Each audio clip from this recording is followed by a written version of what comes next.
মুহূর্তে যারা অনেক তাপমাত্রা, বাংলাদেশে অনেক তাপমাত্রা, এই তাপমাত্রা থেকে বাঁচতে গেলে যারা আমার মতো একতলা বিল্ডিং, হ্যাঁ, তারা বাঁচতে গেলে এই মুহূর্তে ওই যে আমার মতো পথ অবলম্বন করেন, দেখেন, ঠিক আছে, আমার মতো পথ অবলম্বন করবেন, ছাদের মধ্যে পানি ভিজে দেবেন, আর পানি পড়তেছে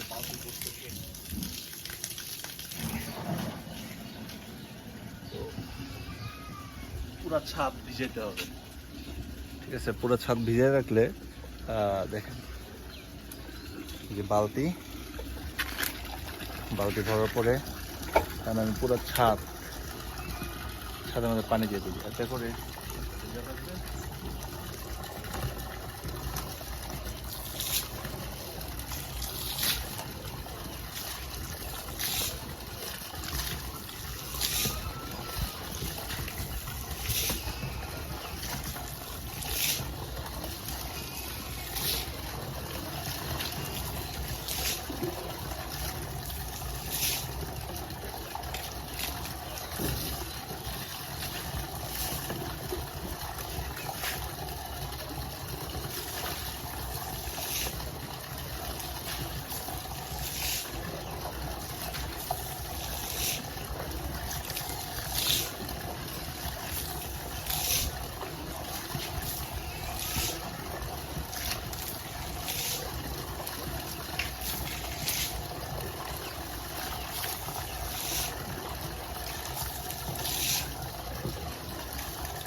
হাই। এখন আমি করব, এই যে ছাদে পানি দিব, তো এটার জন্য আমি এগুলা কিনে নিয়ে আসছি, এই যে এখান থেকে যাতে পানি নিয়ে তারপর পুরো ছাদটা ভিজানোর জন্য। এই হলো আমার পুরো ছাদের ভিউ। তো আমি এখন আমার প্রাণপ্রিয় ভাতিজা আশরাফুলকে নিয়ে আসছি এটা সেট করে দেওয়ার জন্য, ঠিক আছে। আল্লাহ দেখি উনি কি করে।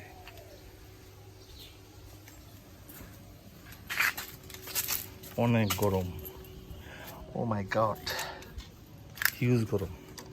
এই জন্য কি করি, ছাদে আগে পানি দিয়ে তারপর পা ফেলতে হয়, তাহলে বড় গরম লাগবে না। অনেক ডিগ্রি সেলসিয়াস তাপমাত্রা।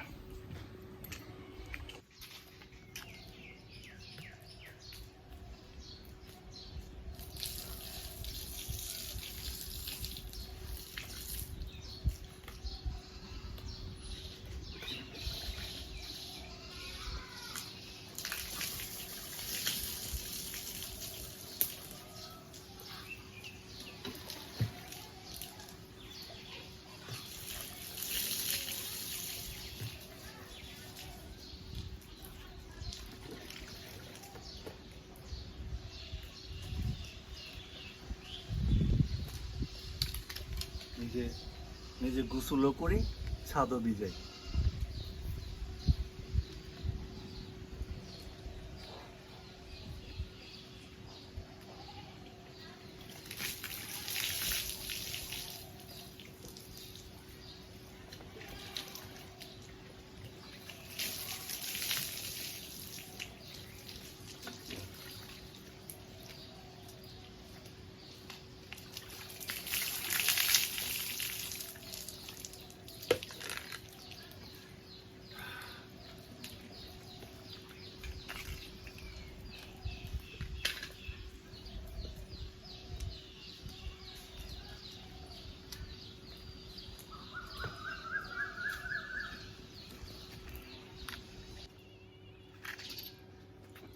এখন এই যে টাঙ্কির থেকে পাইপ দিয়ে পুরো ছাদ আমরা ভিজাবো, যাতে রাত্রে ঘুমাইতে পারি। রাত্রে ঘুমানোর জন্য আরামে পদ্ধতি। আর যদি ছাদে পানি না দিই তাহলে অনেক গরম লাগে, সারা রাত গরম লাগে। তো রাত 3টার সময় গিয়ে ঠান্ডা হয়, রাত 3টায়, এর আগে ঘুমাইতে পারি না।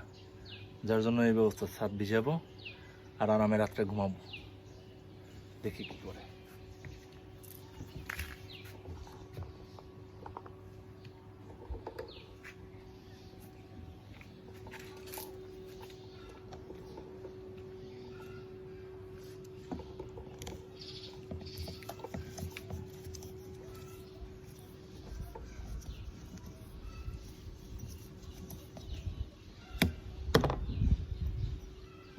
আগে ওইটাতে লাগাই নিলে ভালো হতো না?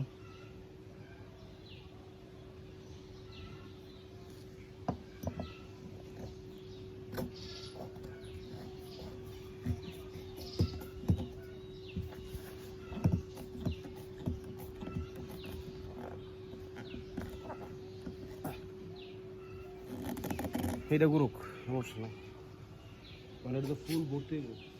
ফুল ভরবো, সমস্যা নাই। হুম,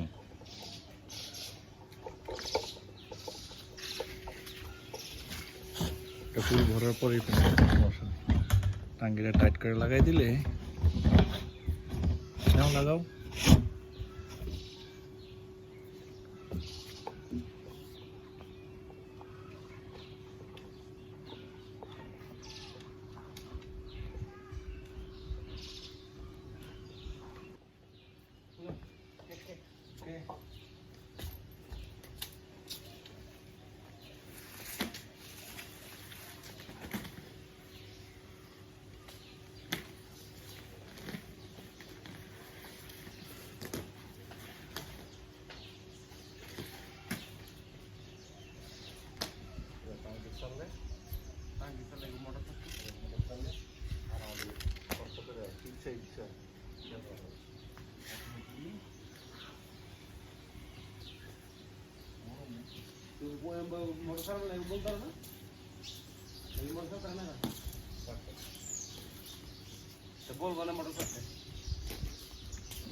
আমাদের কাজ শেষ, এখন আমরা অ্যাকশনে যাব।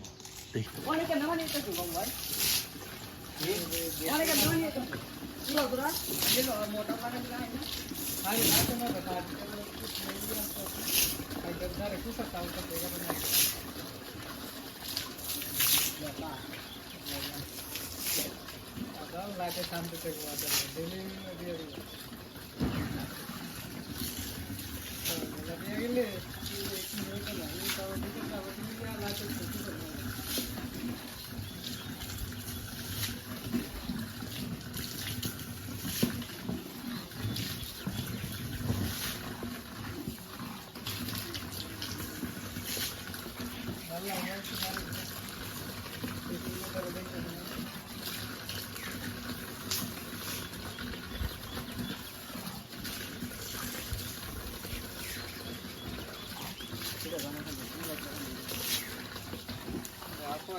ফ্যামিলি মোটর অফ করো।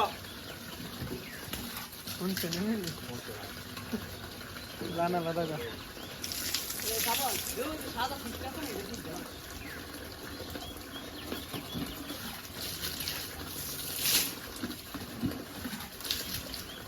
একটা ঘুরা